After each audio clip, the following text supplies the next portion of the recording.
This is a video simulation that we will be discussing on how a search algorithm works on a real life scenario. So we're talking about a search algorithm. So what is a search algorithm? So a search algorithm is a process step by step or a set of rules used to locate specific information in a large data set or space. So, to be in short, it is the nearest destination from point A to point B, just like that.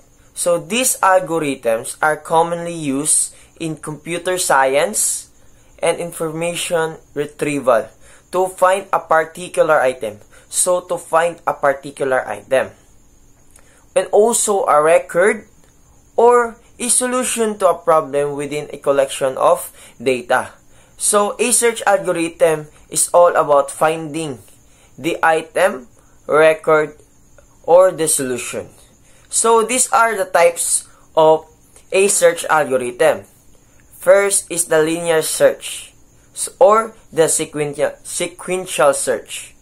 So, it iterates through each item in a datasets one by one until the target is element ba. So, isa-isahon siya, guys. Isa-isahon. So, next is the binary search, which is the works on sorted datasets by repeatedly dividing the search space in half. So, like it said, so it divides repeatedly and it space in half. Third is the depth first search or DFS. It explores as far as possible along. So, it explores as kung gaano kalayo sa lugar. Yes. So, along each branch before backtracking. So, often used as traversal. Fourth is the breadth first search or BFS. So, it explores all the neighbors of nodes. So, explores isa-isa pa niya ang iyang mga katapad. Moving on the next. So, agian pa niya, tanan. Next is the a search algorithm. So, that's what we're talking about today. Ayan. The shortest path. So, from point A to point B. Ayan. Like this. For example, this is you, point A. So, this is your destination. Ayan. So, asa mas dali nga dalan. Siyempre, direct, dili siya pababa para pataas. So, mo to, pangitaon niya kung asa ang pinaka-dali nga way para ma-reach niya si point B. So, that is a search algorithm. 6 is hashing. So, hashing is use a hash function to map keys to indexes in a data structure. So, ayan, we will use hash table. So, it enables quick retrieval. So, dali ra siya makakita og data. 7 is the interpolation search. An enhanced of binary search, particularly effective for uniformly distributed data sets. So, ayun, mas effective siya pag-distribute sa mga datasets.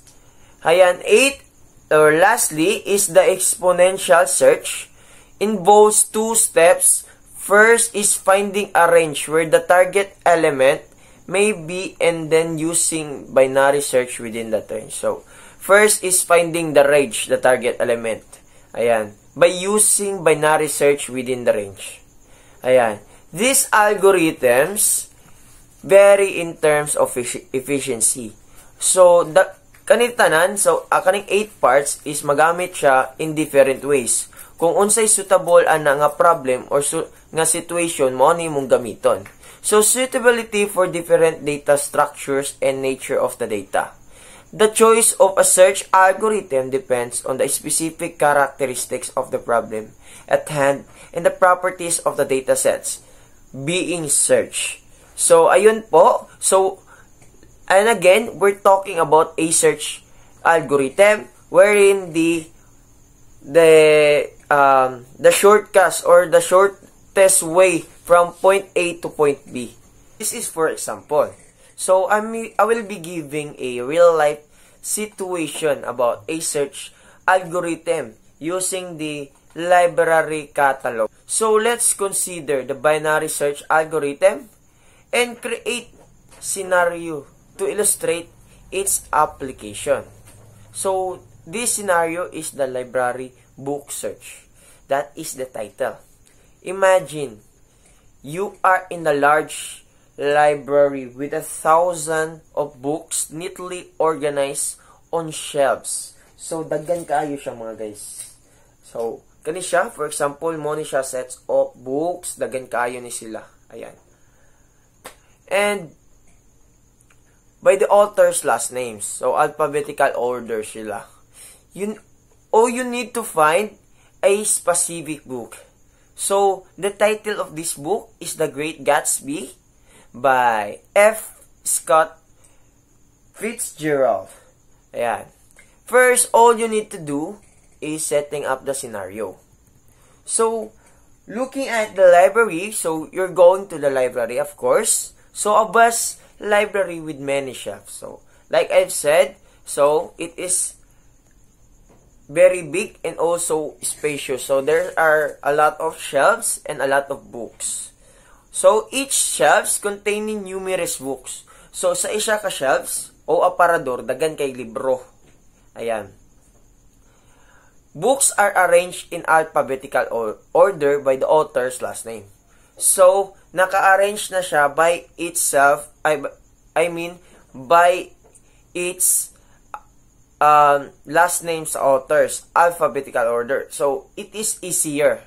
So, next is the binary search in action.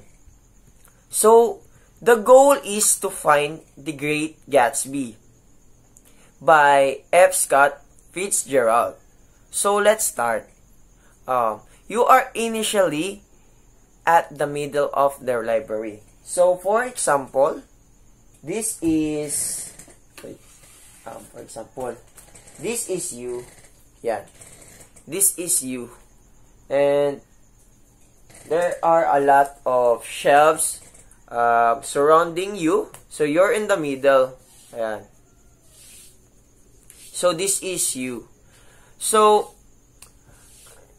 check the author of the book in the middle. So, you need to check the book. Like I said, who's the author? Because it is already alphabetical order by their last name. Therefore, or after, F. Scott Fitzgerald. So, elimination. Based on the comparison, eliminate half of the books from the consideration. So, given by the name, you have the clue where the last name of the author. So, repeat the process in the remaining section until you find the book. So, usab-usaba lang siya guys. Makita ra na ninyo guys. Isa-isa lang ninyo. So, the real-life connection is, in this scenario, the library represent a sorted data set.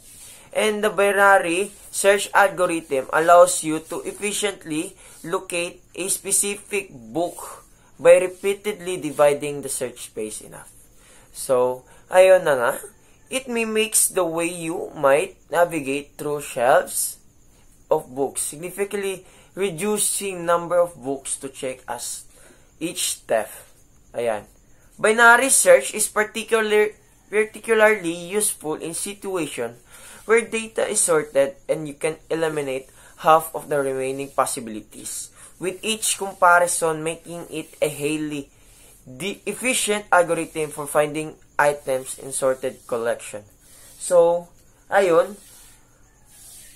Sa madaling salita, mga madams, mga guys, ang A-search algorithm, let me speak vernacularly. A-search algorithm is algorithm which is you use to find the quickest way. Like I said, point A to point B. Ayan.